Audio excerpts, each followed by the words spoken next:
Similar a Cristo crucificado el 20 de septiembre de 1918, estando el Padre Pío ante un gran crucifijo que domina la sillería del coro, recibió los estigmas, visibles y sangrantes, que hasta su muerte lo identificaron con Cristo crucificado. Gracias al Padre Benedetto, su amigo, confesor y director espiritual, sabemos los detalles de cómo sucedió, pues sin más preámbulo, y para vencer aquel silencio, aquellas medias palabras, aquel esconderse de miradas, aquella vergüenza natural del Padre Pío, le obligó con estas palabras: Hijo mío, dímelo todo claramente. Quiero saberlo todo con detalle y en virtud de la santa obediencia. De esa forma nuestro querido beato no tuvo más remedio que contar, punto por punto, en carta fechada el 22 de octubre, todo lo sucedido aquel día, y podemos comprobar que fue en circunstancias bastante parecidas a lo acaecido a San Francisco de Asís el 14 de septiembre de 1224, con 7 siglos de distancia. Otra gran diferencia que conviene señalar: lo que fue admitido por la Edad Media cristiana no lo fue tan fácilmente en la época del Padre Pío. Médicos, visitantes oficiales, expertos en la mística, se sucedían para examinarlo y dar su opinión. Se formaron dos grupos opuestos. Los que, después de un estudio profundo y minucioso, solo encontraron una explicación sobrenatural, y los que, para mantenerse en su incredulidad, buscaron razones de todos los colores, aunque ninguna fue lo bastante coherente para ser admitida a través del tiempo. Tampoco faltaron los que se atrevieron a insinuar que aquellas llagas podían ser artificialmente provocadas. Esas heridas sangraron diariamente más de 50 años. La cantidad de sangre perdida diariamente, algo más de una taza, habría acabado con la vida del ser más fornido en menos de un año. Pero en el Padre Pío, enfermizo, falto de salud como hemos visto, tachado de tuberculoso, apenas dormía, comía muy poco, se pasaba muchísimas horas diarias en el confesonario con el consiguiente desgaste, y jamás en esos 50 años tales llagas se infectaron o dieron síntomas de cicatrizarse. La fama del Padre Pío, bien en un sentido o bien en otro, fue creciendo por toda Italia y por el mundo entero, y no solamente en círculos religiosos o científicos. Una fotografía de nuestro capuchino llegó a manos del general Luigi Chedorne, quien había sido tachado de responsable de la derrota en la batalla de Caporetto contra las tropas austroalemanas en 1917. Tan pronto la vio, le reconoció inmediatamente: este es el fraile que sin permiso, sin ser anunciado, sin ser visto por nadie, entró en mi despacho aquella noche en que yo había tomado la decisión de suicidarme, con el revólver ya cargado en mi mano. Fue él quien me disuadió de hacerlo, y cuando ya me tuvo convencido y arrepentido desapareció tal cual había llegado. El bueno del general diose cuenta de que había sido beneficiado con una gracia especial del Señor a través de aquel religioso excepcional. Y la multitud de fieles devotos era cada vez más numerosa.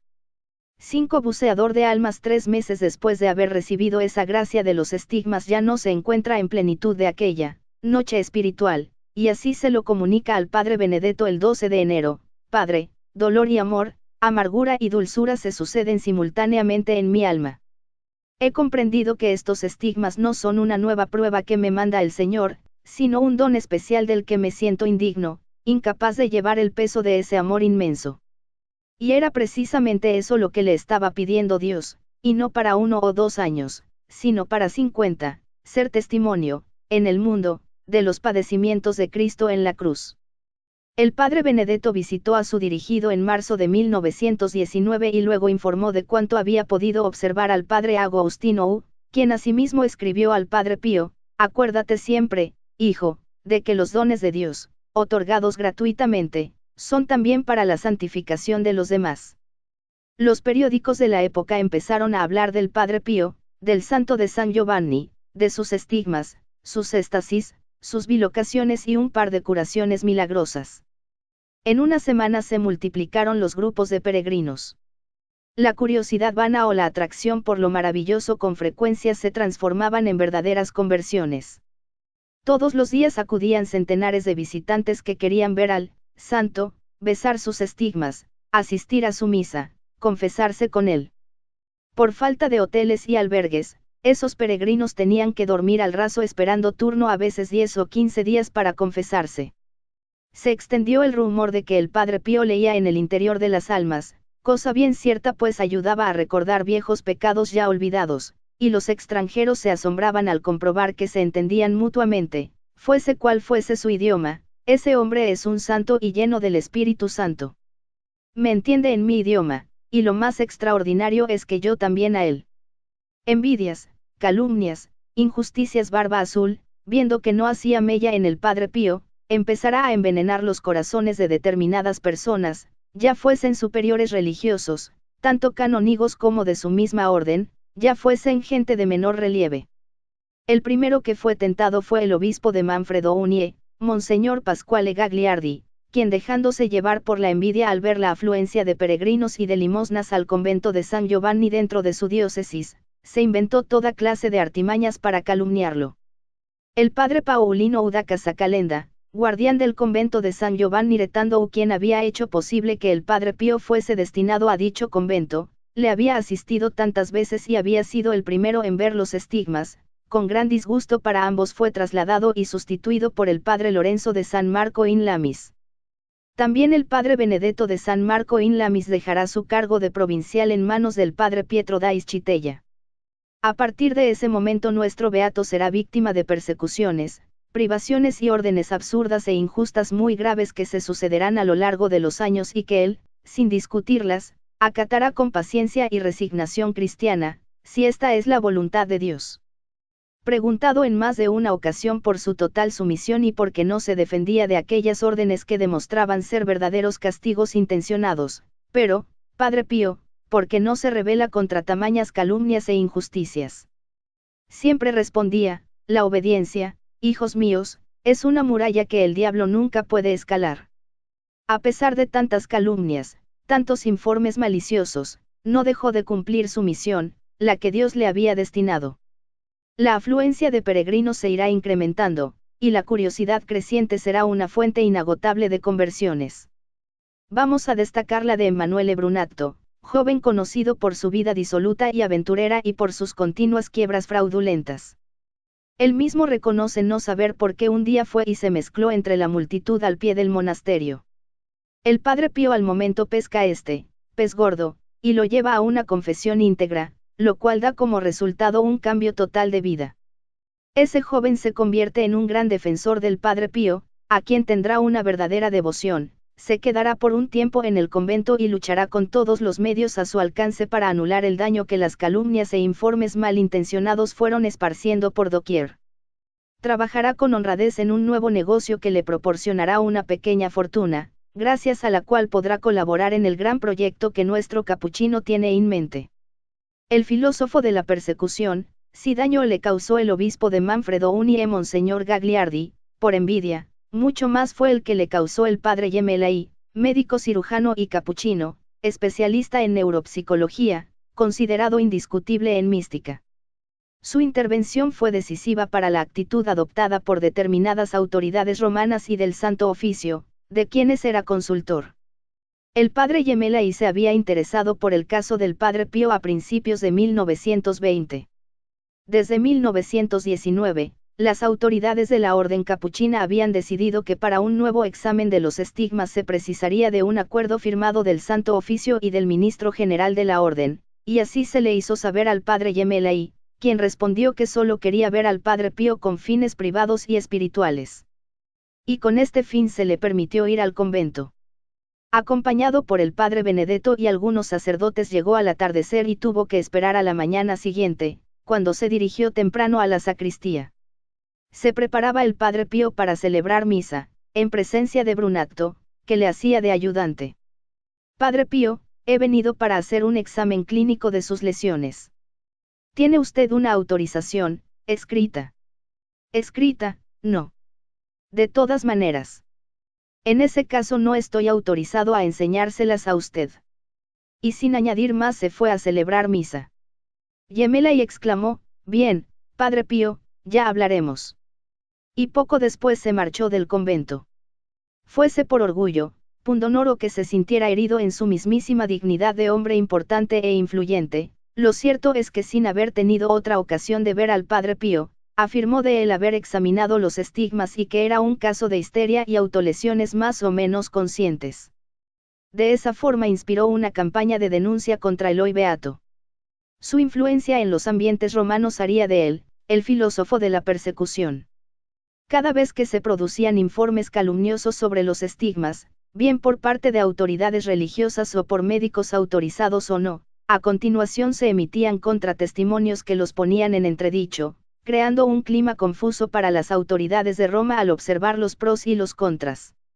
Mucho más que un amigo tanto en estas tribulaciones indirectamente organizadas con mucha sutileza por Barba Azul como en sus ataques directos contra la persona de nuestro Padre Pío, este había contado siempre con un verdadero amigo que lo acompañaba desde su infancia, íntegro, confidente y consejero, con quien había mantenido a lo largo de su vida profundos diálogos. El padre lo llamaba el amigo de mi infancia y era, naturalmente, su ángel de la guarda. El padre Agostino quiso tener la certeza de esa sorprendente amistad tan franca y abierta, y la puso a prueba. Empezó a escribirle en francés e incluso en griego, a sabiendas de que su pupilo ignoraba tales lenguas. No hubo problema para nuestro fraile. Veamos lo que nos dejó certificado don Salvador Manullo, arcipreste de Pietrelcina. ¿Cómo puede saber, padre, el contenido, ya que del griego ni el alfabeto sabe usted? Sepa que mi ángel de la guarda me lo explica todo. Otro día, el Padre Pío nos contará una de sus conversaciones y nos obsequiará con estas palabras: respuesta de su ángel: estoy junto a ti, estoy siempre a tu lado. Mi amor por ti nunca disminuirá, ni aun con la muerte. Con una amistad así y las promesas hechas por Jesús y la Santísima Virgen de que al final él siempre saldría vencedor, no es de extrañar que su fortaleza espiritual no se viniera nunca abajo, ni en los momentos más duros, que los hubo. 6. Conquista de almas. Los milagros y lo sobrenatural difícilmente son aceptados, y la Iglesia ha actuado siempre con mucha prudencia al respecto. Fueron numerosas las altas autoridades eclesiásticas y muchos los médicos que atestiguaron las curaciones milagrosas y otros fenómenos sobrenaturales incomprensibles para la razón humana, de los que hemos detallado algunos para dar unos pequeños ejemplos de tal abundancia en la vida del Padre Pío. Estas gracias sobrenaturales no eran concedidas por Dios para la autoglorificación de nuestro capuchino, sino para dar testimonio de la vida divina, para llamar a la conversión, para aliviar e incluso curar, y no se perdió ni una sola ocasión sin que acabara haciéndose el bien. Una conversión espectacular. El confesonario fue el lugar habitual de los sucesivos milagros realizados por él. Llegaba a pasar hasta 15 horas al día confesando, con lo cual abundaban las verdaderas transformaciones interiores. Una de las conversiones espectaculares, antes de la primera persecución de que fue objeto, fue la del famoso abogado genovés Cesare Feste, gran dignatario de la masonería italiana y primo del doctor Giorgio Feste. Este había comentado en su informe médico, después de varios exámenes y ver la evolución con el tiempo de las heridas del Padre Pío, no hay otra explicación que la de que nos encontramos ante un caso sobrenatural. Con su primo Cesare, ateo y rabiosamente anticlerical, mantenían una discusión interminable, hasta que al fin un día le dijo: Cesare, anda, vete a San Giovanni Retando y encontrarás allí un testigo que acabará con todas tus objeciones. Después ya continuaremos hablando. Cesare decidió ir, con el propósito de desenmascarar y denunciar lo que él creía ser un fraude. El Padre Pío no le conocía ni sabía de su existencia.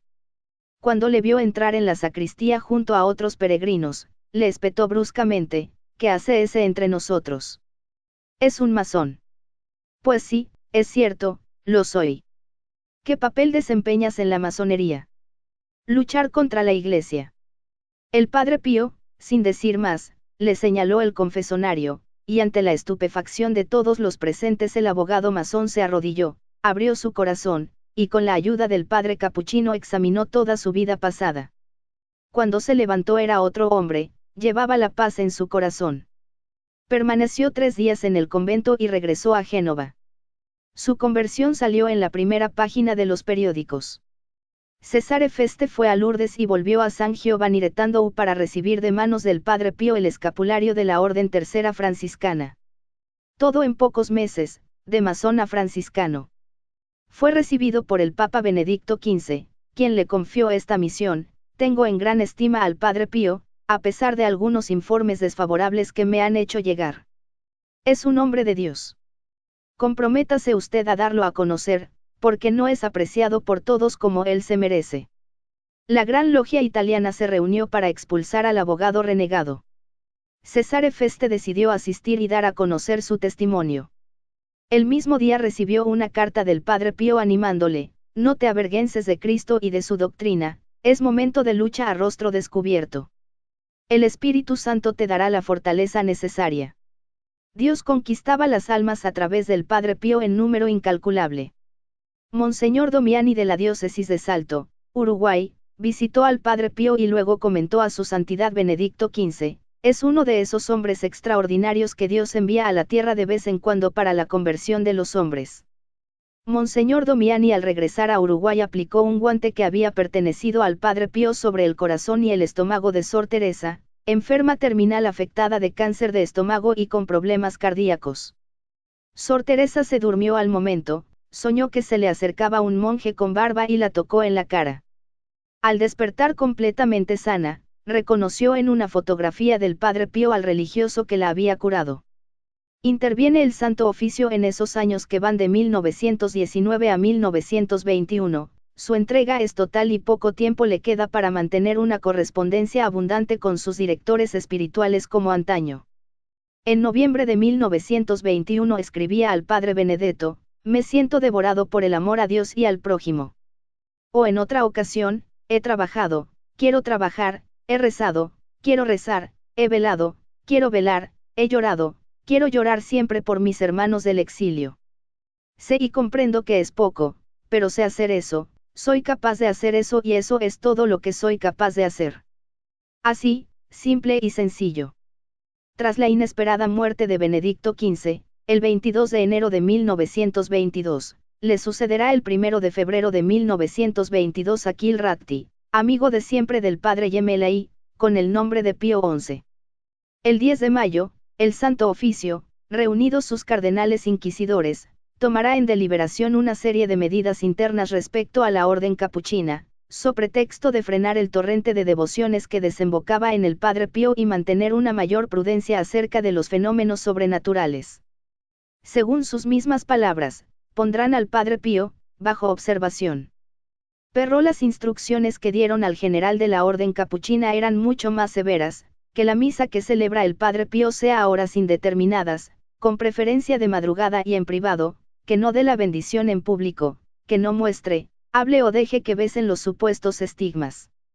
Que cambie de director espiritual, que no tenga ningún tipo de contacto con el Padre Benedetto, ni por carta ni por cualquier otro medio, pues su dirección deja mucho que desear.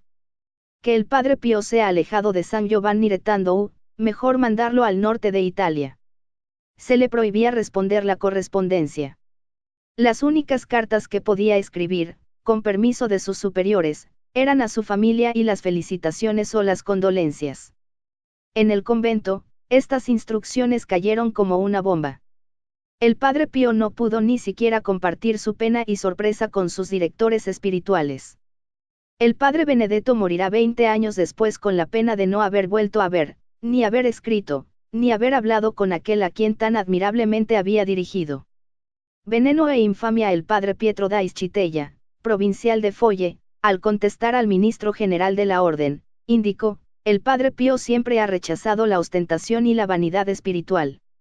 Pero sepa usted, Padre, que las órdenes del Santo Oficio, por la santa obediencia, ya han sido puestas en marcha. En cuanto a su traslado, permítame indicarle que en ningún lugar de Italia estará más discreto que aquí. Lo apartado, la falta de comunicaciones, aislados por la nieve buena parte del año, proporcionan cierta tranquilidad.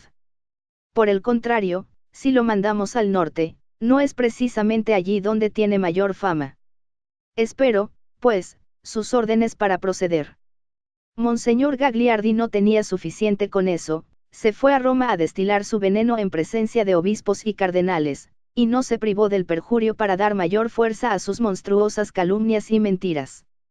Yo mismo lo he visto, lo juro, descubrí un frasco de ácido con el que se provoca las heridas y colonia para perfumárselas. El Padre Pío es un poseso del demonio y los monjes de su convento unos estafadores. El 2 de julio Monseñor Gagliardi fue recibido por Pío XI, quien después de escucharle consideró confirmadas las prevenciones contra el capuchino hechas por su amigo el padre Gemelli.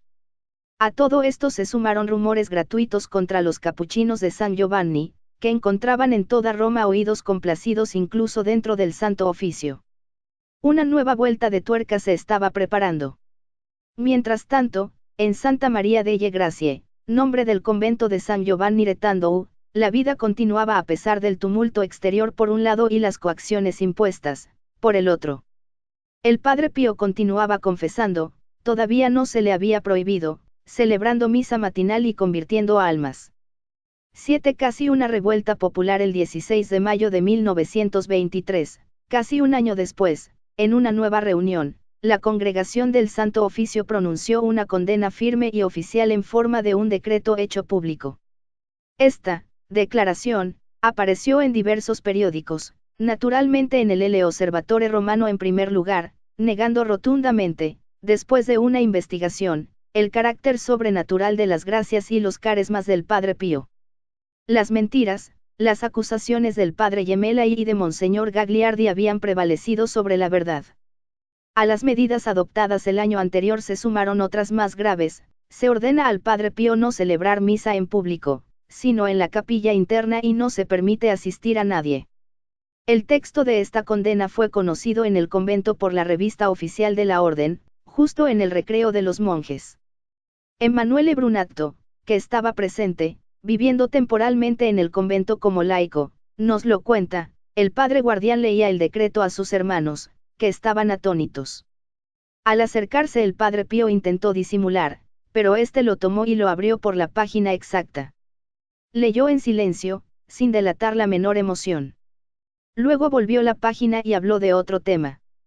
A la hora de la siesta se retiró. Yo lo acompañé. Ya en su celda, fue a cerrar las persianas y permaneció unos momentos como mirando a lo lejos. Después se volvió y estalló en sollozos. Yo me eché a sus pies y le abracé las rodillas. Padre, le dije, usted sabe cuánto le amamos. Nuestro amor tiene que confortarle. Pero, hijo, no comprendes que no lloro por mí. Me costaría menos y tendría más mérito. Lloro por las almas que se ven privadas de mi testimonio. La voz del pueblo. El padre Ignacio U., guardián del convento, por orden de su superior provincial, con gran disgusto pidió al padre Pío que en adelante celebrase misa a puerta cerrada, él solo con un ayudante y nadie más. El padre obedeció sin rechistar. Otra cosa fue la población de San Giovanni Retandou, que en número de 5.000 se presentaron en el convento a protestar, con la banda de música al frente. Temían lo peor, que su santo hubiera ya sido trasladado. Tuvo que salir el padre Pío a dar su bendición a la multitud exaltada. El Santo Oficio insistió en que debía ser trasladado, y si era preciso con ayuda de la fuerza pública. La Sagrada Congregación escogió el convento de Ancona. Una vez más, el padre Pío, sumiso, escribió a su superior provincial, como hijo devoto de la santa obediencia, y en lo que de mí depende, obedeceré sin abrir la boca. Pero el pueblo montó guardia día y noche, y bloqueó el único camino que lleva al convento, dispuesto a todo. El general de Bono, director de la Seguridad Pública, informó al padre general de la Orden: tiene usted que saber, padre, que dicho traslado no es factible a menos que mande un contingente numeroso de fuerzas y no podremos evitar un gran derramamiento de sangre. Bien, decidió el padre general, es mejor suspender esa orden hasta otra oportunidad. El 24 de julio de 1923 el Santo Oficio en una advertencia solemne exhortaba a los fieles, con palabras muy graves, a que se abstuvieran de tener cualquier relación, ni por escrito, con el citado padre. Estas declaraciones repetidas desorientaron a los fieles, tanto laicos como religiosos, que no habían conocido personalmente al padre Pío. En 1924, que transcurría con cierta tranquilidad, el Procurador General de los Capuchinos mandó a todos los conventos una circular prohibiendo mencionar y divulgar lo relativo al padre Pío, añadiendo: debemos comportarnos como si nunca hubiéramos oído hablar del padre Pío. Un modesto hospital. La vida en el convento seguía igual. El padre Pío, sencillo y humilde, sabía que los dones recibidos no eran para él, sino para dar un testimonio vivo de los padecimientos de Cristo en la cruz. No eran en absoluto ni para él ni para su vanidad, eran para ayuda de pecadores, para su conversión y encaminarlos a Dios. Su atención extrema a las necesidades de los más pobres le hace concebir y realizar lo que queda hoy como su gran obra terrenal, la Casa Sollievo della Sofferenza, la Casa de Alivio del Sufrimiento, uno de los hospitales más modernos de Italia. Tenía clarísimo que en el orden del amor es donde el bien responde al mal. El pueblo de San Giovanni Retando no tenía hospital, el más cercano estaba a 40 kilómetros. Necesitaba uno para sus enfermos de viruela, de tuberculosis, de septicemia, para los heridos de guerra y demás. Las curaciones se hacían muy lentas por falta de cuidados sanitarios. A esto se sumaban las necesidades de los peregrinos que iban en aumento. Un hospital permitiría atender a los enfermos y al mismo tiempo emplear con buen fin las ofrendas de los fieles que se iban multiplicando. No le faltaron desde el principio colaboradores y mecenas, así como doctores, el alcalde Morcaldi, Merla, su primer médico, Leandro Giuba, el cirujano Bucci, todos ellos se ofrecieron gratuitamente. El primer intento había sido a principios de 1922, cuando se habilitó un antiguo convento de clarisas dentro del pueblo y se le puso por nombre Hostal de San Francisco. Fueron centenares las personas atendidas en este pequeño hospital gracias al trabajo de unos, a las oraciones y las donaciones de otros. En 1938 un fuerte terremoto destruyó parte del edificio y parte del material que aún quedaba, puesto que el hospital había tenido que cerrar hacía ya tiempo por dificultades económicas. Se planteaba, entonces, tener que empezar de nuevo. 8 Pugna al más alto nivel. Aquellos años que sucedieron a 1924 fueron tiempos de silencio y de prueba para nuestro querido Padre Pío, que acataba con sorprendente y extraordinaria obediencia las órdenes que viniendo de arriba le eran transmitidas por sus superiores. A cada nueva prohibición se limitaba a decir, que se haga la voluntad de Dios. Poco sabemos de su vida interior en esos años en que no le permitieron escribir a su director espiritual. Solo podía confiarse a sus hermanos del convento. Esta prodigiosa vida interior del Padre Pío, su vida de oración y de gracias, era totalmente desconocida por la mayoría de sus superiores y demás autoridades romanas. Otro hecho extraordinario fue en estos años cuando se produjo otra extraordinaria bilocación del Padre Pío, y en esta ocasión se hizo defensor de su propia causa. Al cardenal Silv, que estaba presente, le debemos el conocer este hecho. Se habían reunido con el Papa algunos cardenales, que para terminar de una vez con el caso Padre Pío eran partidarios de gravísimas sanciones. En aquel momento se vio entrar a un fraile capuchino, con las manos escondidas dentro de las mangas, un andar doloroso pero decidido, que avanzó directamente hacia el Santo Padre. Sin que nadie pudiera detenerlo, se arrodilló, besó los pies de su santidad y con voz suplicante le dijo: «Santidad, por el bien de la Iglesia, no permitáis eso». Pidió la bendición, de nuevo besó los pies del Santo Padre y salió como había entrado. Los cardenales allí presentes estaban estupefactos, no podían creer lo que acababan de ver, se interrogaban unos a otros con la mirada, hasta que algunos, reaccionando, salieron a preguntar a los guardias: «¿Cómo es que habéis dejado pasar a ese fraile capuchino?» «Fraile capuchino. Por aquí no ha entrado ni ha salido nadie». Los demás guardias afirmaron: es cierto, no ha pasado nadie desde que se reunieron vuestras eminencias». Brunatto, el fiel Brunatto, reúne documentos, pruebas de toda clase, escribe cartas para presionar a la Santa Sede y pedir que se digne hacer justicia al Padre Pío. Solicita que se le devuelvan las libertades y al tiempo se investigue a los canónigos que habían apoyado al arzobispo de Manfredo Unie, e incluso al mismísimo Monseñor Gagliardi. Poco a poco los calumniadores son descubiertos y destituidos de sus funciones. No faltaron testigos, con pruebas evidentes y numerosas, de antaño y de entonces, acerca de la conducta escandalosa del que era cabeza de la diócesis, quien gracias a sus amistades y a moverse con diligencia se iba manteniendo en su privilegiado lugar, hasta que en octubre de 1929 por fin fue destituido. Se retiró sin pena ni gloria a vivir con su familia, desposeído de sus insignias episcopales. Acoso implacable sin embargo, desenmascarado el principal calumniador, no por eso el Padre Pío va a obtener del Santo Oficio que le sean levantadas todas las limitaciones. Todo sigue igual respecto a nuestro fraile, que no mueve ni un dedo para defenderse, más bien suplica a unos y a otros para que sean perdonados sus acusadores, cosa que él hace de todo corazón. Brunatto insiste, actúa desesperadamente. Aquellas presiones junto con los sucesivos artículos que aparecían en los periódicos, el río de peregrinos que no cesaba en San Giovanni Rettandou, las continuas cartas que llegaban de todo el mundo, pesaron mucho sobre las decisiones tomadas por el Santo Oficio el 13 de mayo 1931 en reunión plenaria. El 23 de mayo así se le comunicó al ministro general de la Orden: al Padre Pío se le priva de todas las facultades del ministerio sacerdotal, excepto la de celebrar misa, pero solamente en la capilla interior del monasterio, no en la iglesia pública. El provincial de Folle era el encargado de comunicar el decreto al Padre Pío, quien una vez más se limitó a decir, que se haga la voluntad de Dios, y se echó a llorar. No podía celebrar misa en público, ni confesar, ni dirigirse a los fieles, ni darles sus consejos tan acertados, ni exhortarles, ni siquiera verles. Dios mío, no podré en tu nombre liberar a las almas de sus culpas. Se privaba precisamente al Padre Pío de lo más esencial, pues la confesión junto con la celebración de la misa eran el verdadero núcleo de su vocación. No podía escribir ni mantener relación alguna, pero los fieles no conocían la existencia de los decretos del Santo Oficio, así que durante su aislamiento recibía un montón de cartas de todo el mundo solicitando alguna gracia por su intercesión.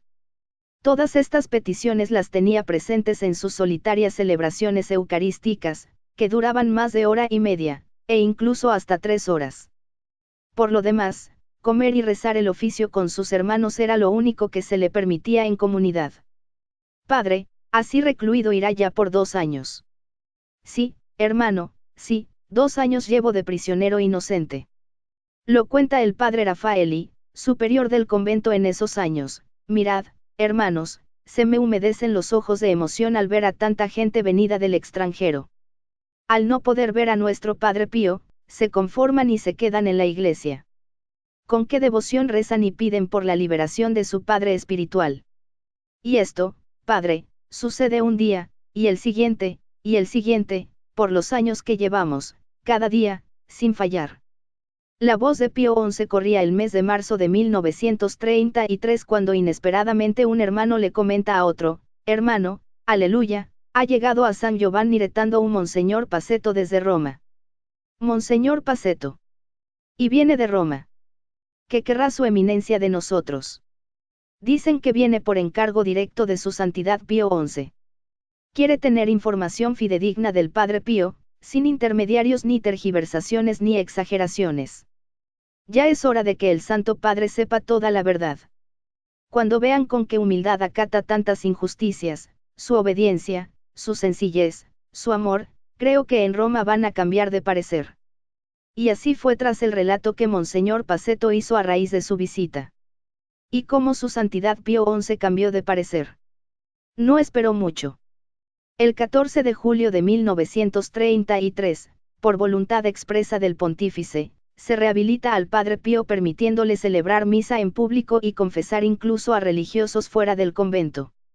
Pero el Santo Oficio tuvo que añadir unas palabras: sí, pero que quede entre nosotros, solo se trata a título puramente experimental, y que no olvide que las misas no deben durar más de 35 minutos y todas las demás prescripciones de nuestro decreto que todavía están vigentes.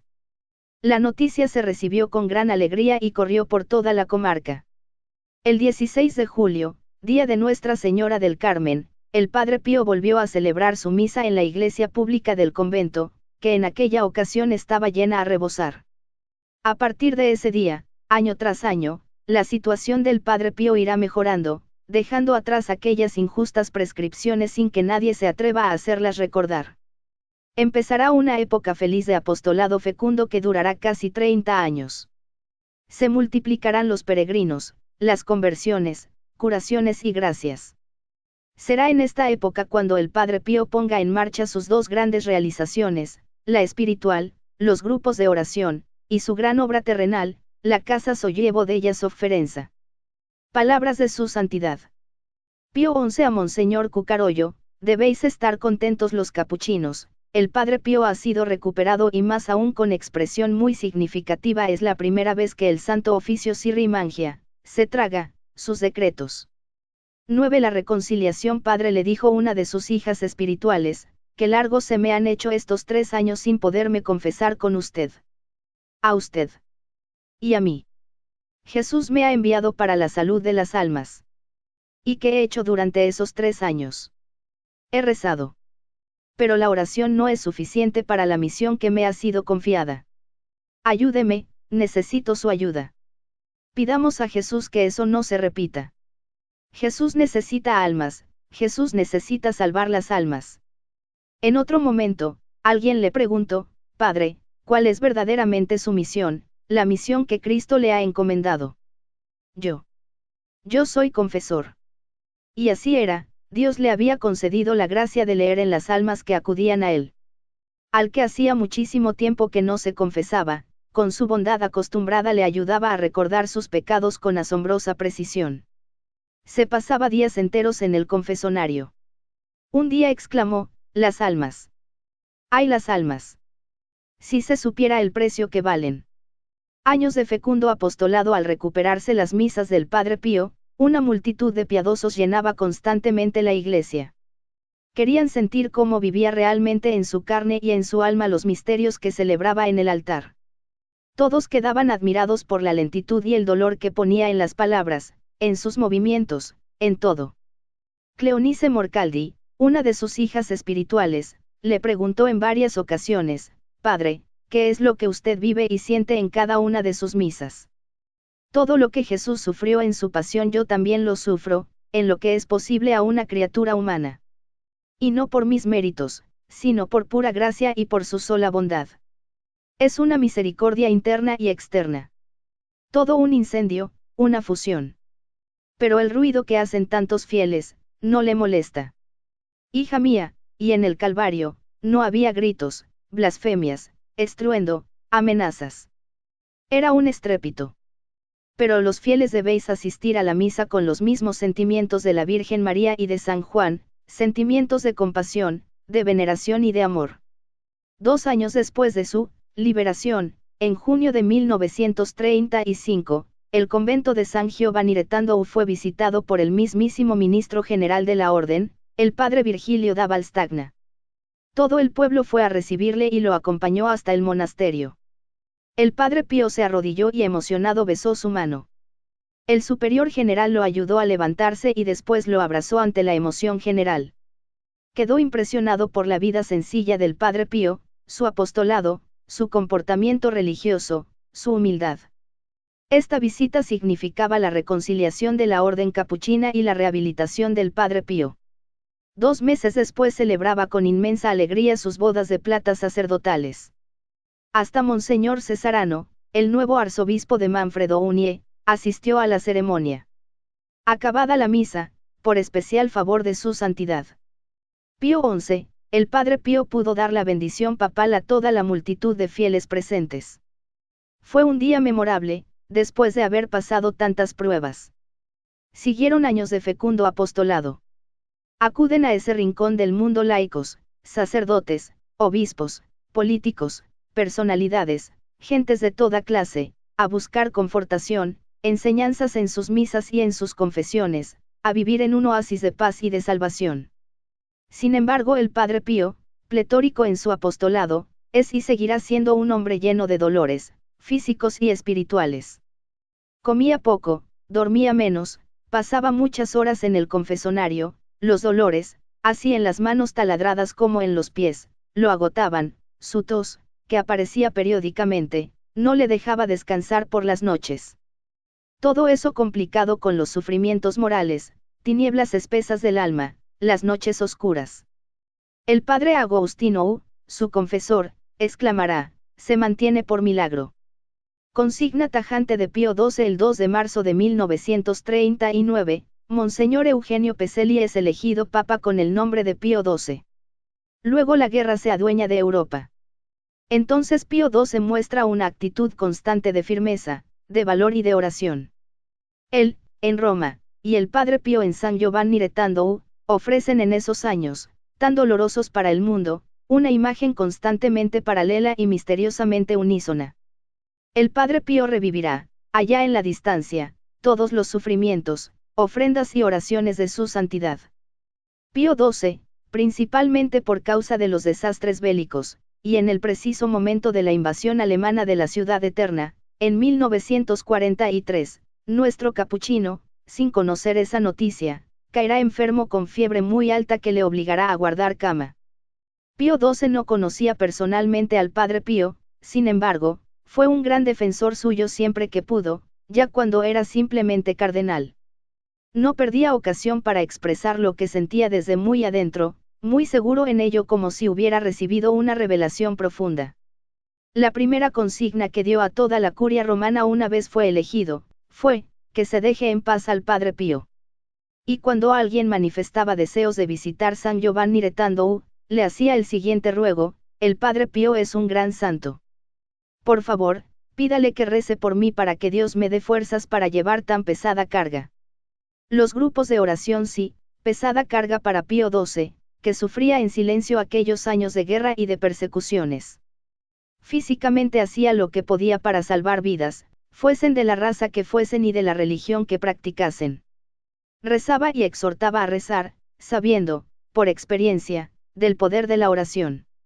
Los llamamientos a la oración se habían multiplicado por doquier durante la guerra, y el 17 de febrero de 1942 lanzó la idea de las grupos de oración, que debían acogerse a ciertos compromisos espirituales.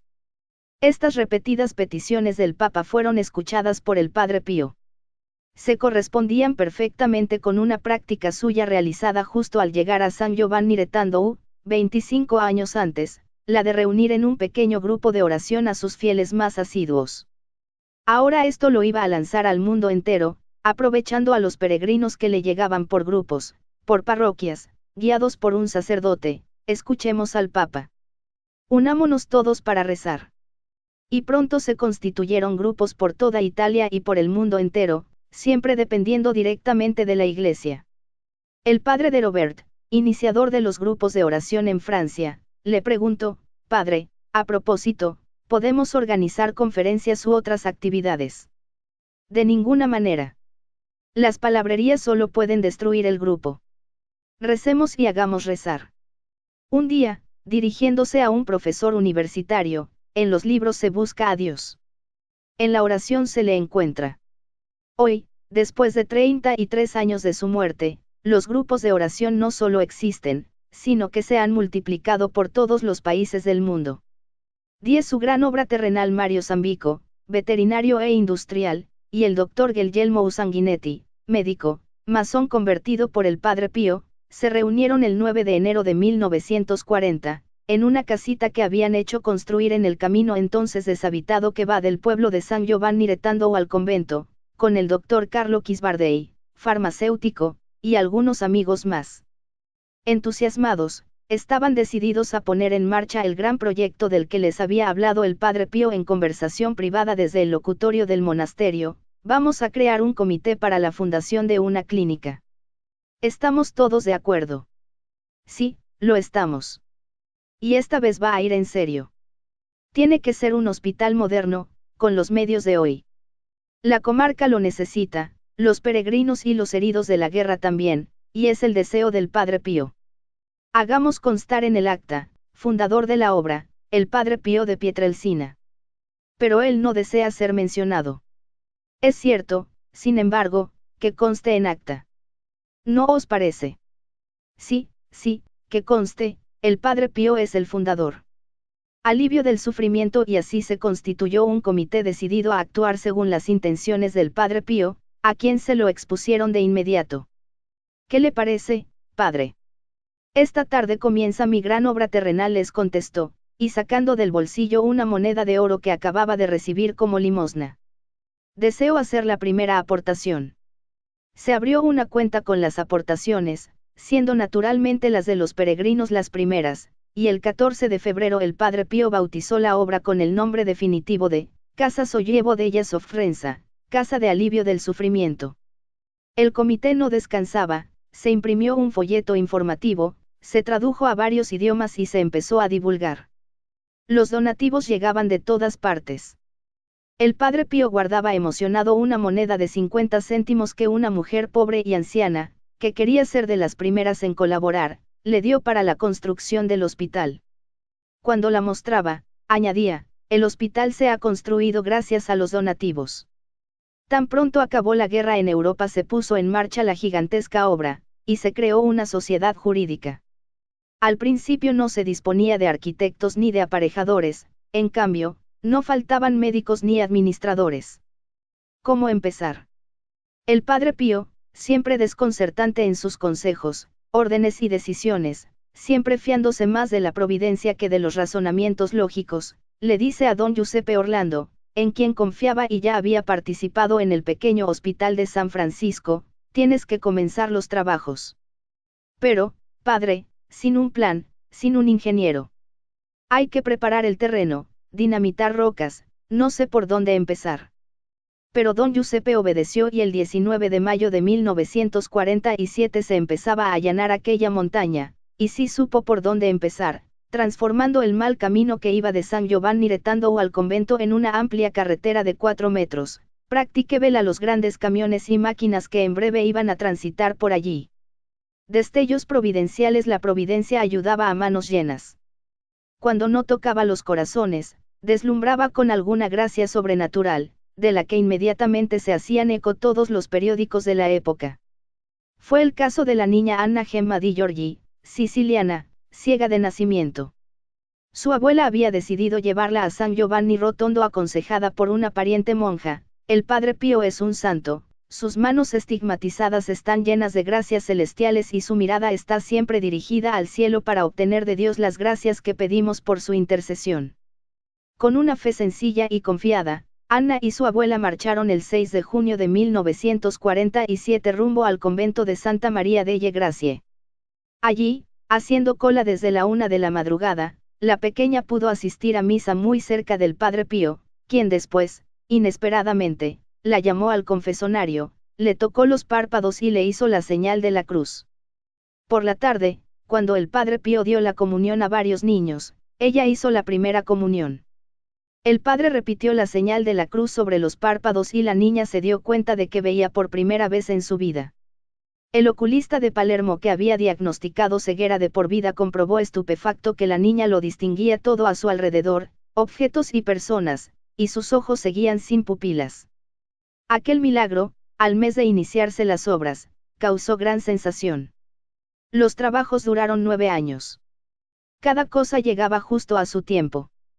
Cuando don Orlando había hecho remover más de 75.000 metros cúbicos de roca y se tenía que pasar a la siguiente fase, el comité acababa de aceptar el proyecto, entre varios recibidos, de un tal Angelo Lupi, de 4 plantas, 6.000 metros cuadrados de superficie y capacidad para 350 enfermos. Lupi no era arquitecto, tampoco ingeniero, pero puso manos a la obra y aquello avanzaba. Una institución que después de la guerra regía la administración de la ayuda a las regiones más dañadas concedió 400 millones de liras a la obra del Padre Pío. Ayudas como estas eran decisivas y nunca el capuchino perdió la confianza, ni en los momentos que parecían más difíciles, pues en el último instante aparecía una donación que permitía atender un pago importante a su vencimiento.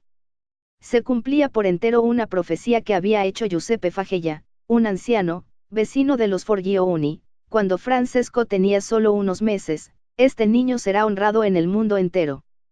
Pasarán fortunas por sus manos, pero no poseerá nada. Labor fecunda. El Padre Pío había puesto mucho empeño en la realización del hospital. Sabía, por propia experiencia, que el enfermo se siente inquieto y solo, el cuerpo sufre y el alma también. Hay que intentar aliviar a ambos, decía con frecuencia. La casa di sollievo es un lugar en que los espíritus y los cuerpos agotados se acercan al Señor y encuentran confortación. Dios mira con amor nuestra alma que es llevada por nuestro cuerpo aquí en la tierra. Así, pues, cuidemos de él. Los grupos de oración rezaban por las intenciones del Padre y, entre otras, por el hospital y que éste se terminara pronto. Un bolletino mensual informaba del estado de las obras y también de las actividades de estos grupos. Los años que seguirán hasta 1950 serán una época muy fecunda para el Padre Pío, que puede ejercer libremente su ministerio. El número de peregrinos, gracias a los modernos medios de comunicación, aumenta espectacularmente. También las cartas que llegan de todo el mundo, unas pidiendo gracias, otras agradeciendo las recibidas. El padre Agostino anota en su diario el 13 de septiembre de 1949, las cartas llegan por centenares. Las hay conmovedoras implorando gracias. Son numerosas las que nos cuentan las gracias recibidas. Los fieles hacen cola desde las 2 de la madrugada para confesarse con el Padre Pío, y se tiene que recurrir a dar números de orden. En 1954 la Orden Capuchina decide edificar una nueva iglesia más amplia al lado de la antigua que se ha quedado más que insuficiente. Esas muchedumbres y las enormes aportaciones que se recogen para la construcción de la casa di Sollievo son los frutos de una vida de santificación entregada por completo al Señor. El 5 de mayo de 1956, ante más de 30.000 fieles, se hizo, por fin, la inauguración oficial de la Casa del Alivio del Sufrimiento. El Padre Pío celebró misa a las 10 en la explanada de la entrada. Presidía el cardenal Lercaro, arzobispo de Bolonia, con asistencia del ministro general de la Orden, del presidente del Senado, ministros del gobierno, diputados y más de 300 periodistas. Se leyó el telegrama que Pío XII había enviado al Padre Pío. La prosa de las finanzas, la obra estaba acabada. El Padre Pío había cuidado cada paso de las obras, incluso, junto con los arquitectos, que los edificios pudieran ser ampliados sin romper el conjunto. Y así será en 1957 y sucesivamente hasta nuestros días. También sufría para que no se torciera el verdadero fin de su obra, expresado muy bien por su santidad. Pío XII, la medicina que desea ser verdaderamente humana debe abordar a la persona por entero, cuerpo y alma. Pero es incapaz de ello por sí misma, pues no posee autoridad que la capacite para intervenir en el terreno de la conciencia. Reclama, pues, colaboraciones que prolonguen su obra y la lleven a su verdadero fin. Dicho de otra manera, el enfermo solo encontrará alivio eficaz si reconoce ser atendido en la doble vertiente material y moral. Pero la dirección de la Casa di Sollievo della Sofferenza había tenido cambios importantes en los últimos años y esto inquietaba al Padre Pío, y para evitar las disensiones entre los accionistas pensó en poner todas las acciones a su nombre, y que la gestión fuera confiada a la Congregación de la Orden Tercera Franciscana de Santa María delle Grazie. La congregación se había constituido al comienzo por la unión de los accionistas de la sociedad jurídica, la propietaria, con los gestores del hospital con el fin de que nunca fueran olvidados los objetivos que habían motivado la fundación. El Padre Pío se lo expuso así a su santidad. Pío XII pidiéndole el permiso, la dispensa de voto de pobreza y poder depositar esas acciones en el Instituto de Obras de Religión, IOR. Además pedía que el IOR aceptara, después de su muerte, los bienes de la obra de la Casa di Sollievo y destinarlos a la continuación de la misma. Pío XII, que conocía la rectitud del Padre Pío y era razonable su desconfianza en los financieros que pululan alrededor de semejantes obras, respondió favorablemente al primero de sus ruegos. El 99% de las acciones a nombre del Padre Pío se depositaron en el IOR en Roma. El Padre Pío quedaba como director de la Congregación de la Orden Tercera y accionista mayoritario de la Casa di Sollievo, se convertía en propietario y director a la vez del hospital, podía abrir una cuenta personal y recibir las donaciones destinadas a la casa. En septiembre de 1957 nombra administrador único a Angelo U. Battisti, quien en los años tormentosos que se avecinan demostrará ser hombre íntegro y prudente. Tal confianza de la Santa Sede, los privilegios tan especiales concedidos al Padre Pío, van a despertar, bien manipulados por Barba Azul, ambiciones, envidias y codicias que provocarán una nueva persecución. 11 Segunda persecución. En los años 60 se produce la segunda persecución. Ya no se le puede acusar de falsario, pues son demasiados los testimonios y los informes médicos.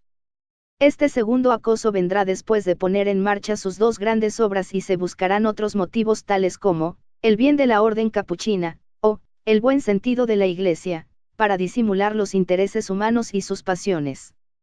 Sin embargo, durante las persecuciones no cesarán las curaciones y demás acciones sobrenaturales, cuya abundancia inducirá a algunas autoridades eclesiásticas a una mayor prudencia y severidad. La nueva serie de vejaciones y de condenas hará exclamar al cardenal Lercaro: el Padre Pío una vez más encuentra su configuración con Cristo humillado, perseguido y condenado. Ya el 3 de mayo de 1952, inesperadamente y sin justificación, el Padre Clemente da Milwaukee, superior de la Orden, había dirigido una carta a todas las casas capuchinas de Italia pidiendo: absténganse de favorecer las peregrinaciones a San Giovanni de Tandou, de difundir escritos y estampas del Padre Pío. ¿Qué lo movía? ¿Prudencia o intereses ocultos? Al poco, Monseñor Girolamo Bortignon, obispo de Padua y también capuchino, prohibió los grupos de oración en su diócesis. Todo aquello era el prólogo de una segunda persecución, la de los años 60. Un escándalo sonado. Todo empieza por un problema de finanzas llamado escándalo Giaffre. El tal Giaffre prometía unos intereses del 100% a sus inversores, casi todos clérigos provinciales de las órdenes religiosas, que jugaban con créditos baratos obtenidos de sus fieles, y con la diferencia de intereses aspiraban a cubrir los costes de las reconstrucciones y obras nuevas, después del desastre de la guerra. Al quebrar, pilla de por medio a todos sus acreedores, entre ellos al obispo capuchino de Padua, quien tenía previsto construir un seminario y un hogar para 2000 incurables. En su diócesis había una gran devoción al Padre Pío y era evidente que los fieles, si eran generosos con la casa di Sollievo, no lo podían ser también con su obispo y sus proyectos. De esta manera, desaconsejando toda relación con el Padre Pío, con muy buenas palabras en pro de la Iglesia, Monseñor Bortignon buscaba conseguir que el dinero de sus fieles fuera para sus proyectos. La provincia capuchina de Folle había sido también una de las más afectadas por la quiebra de Giaffre. Tenía grandes proyectos que realizar, igual que las demás provincias capuchinas. Al encontrarse en una situación desesperada, caen en la tentación de restablecer su situación financiera valiéndose de las arcas del Padre Pío. Lamentable historia que habla poco en favor de la orden capuchina, pero no hay que generalizar, pues fue obra de unas personas determinadas que querían cubrir su responsabilidad y se vieron envueltas cada vez más, buscando solucionar su problema, en una situación más y más turbia, pues al no conseguir la desviación de caudales del Padre Pío destinados al hospital, quisieron obligarlo por la fuerza. El superior general había ido un día a San Giovanni de Tandou para pedir al guardián del convento, el entonces Padre Carmelo de Cesano, que animara al Padre Pío para que confiara a Giaffre los donativos que recibía. Molesto por esa petición, el Padre Carmelo le explicó al Padre Pío el sistema Giaffre y le pidió consejo. El padre le respondió: no veo claro este asunto, no es lícito ni moral. Razón tenía, pues era usura y además prevaricación al utilizar el dinero de los fieles para otros fines que los recibidos. Su Santidad Pío XII opinaba igual y había advertido a obispos y responsables de congregaciones y órdenes religiosas que no mantuvieran relaciones con Giaffre, pero bien pocos fueron los que obedecieron. El 17 de agosto de 1958 estalló el escándalo Giaffre, a raíz de las denuncias de los prestamistas que ni siquiera habían cobrado los intereses prometidos. Las órdenes, congregaciones u obispados se vieron obligados a devolver a los fieles el dinero prestado y a terminar las construcciones empezadas. Para la mayoría era una situación crítica, para la provincia capuchina de Folle, un verdadero desastre. Debía devolver 1.600 millones de liras y solo disponía de 1 millón. La única solución, el Padre Pío y su generosidad. A los pocos meses, el 9 de octubre, su Santidad Pío XII entregaba su alma a Dios. Al Padre Agostino le debemos esta confidencia del Padre Pío: he sentido, Padre, todo el dolor de mi alma por la muerte de su Santidad, pero después el Señor me lo ha mostrado en su gloria.